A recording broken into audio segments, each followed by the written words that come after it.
So there is a huge reciprocity which we envisage in our model with the communities that we work with.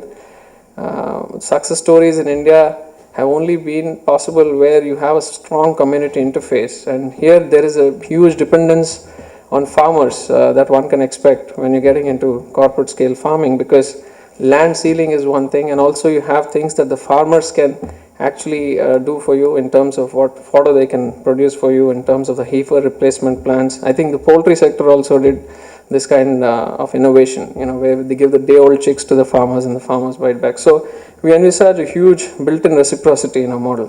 So this is a very small snapshot about the dairy industry. I think a lot of this has already been covered, but I'll try to take your attention to the right-hand corner. The key dairy products, like butter, cheese, processed cheese, ice cream, ghee, all are showing double-digit growth, and this is really fascinating. And if you see what happens to the milk today, if you say for convenience sake that we have 100 million tons, it's actually 68 million tons which comes to the market. And of this, the paradoxical situation is that the unorganized sector is 51 million tons and the organized sector is only 17. So it shows that it is still very fragmented. I'm trying to cover the key issues and challenges. One is at the production end, you have very low quality control mechanism and very low productivity of the cattle. And the procurement level, you have a lack of efficient bulk milk cooling and storage systems, absolutely no testing infrastructure at the collection centers, and lots of contamination issues. All these have been covered by Neeraj. Lack of scale, and when you talk of processing, and also scale is very important.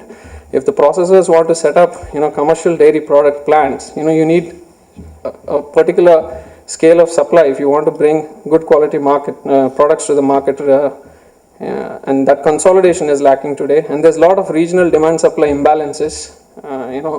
Milk, somebody was mentioning in the morning, is mainly water, so you can't afford to transport water, so you have to be as close to the market as possible. And if you see at the distribution end, again there is a problem of the cold chain, the loss of quality and quantity as well during transportation.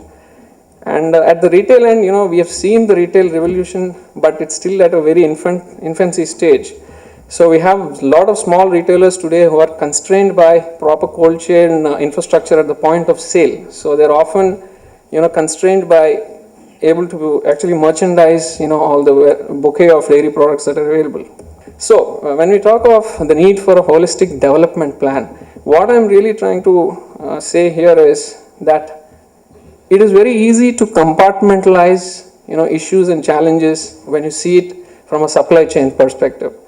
But when we're thinking of a solution theme, and if you're thinking of a paradigm shift and transformation of the dairy industry, we should realize that all these components, even if you take a simple product like milk, all these components that affect the supply chain are all interrelated. To tell you, for instance, without superior genetics and proper herd, you can never build a scale farm, which Neeraj was mentioning about, the commercial farm.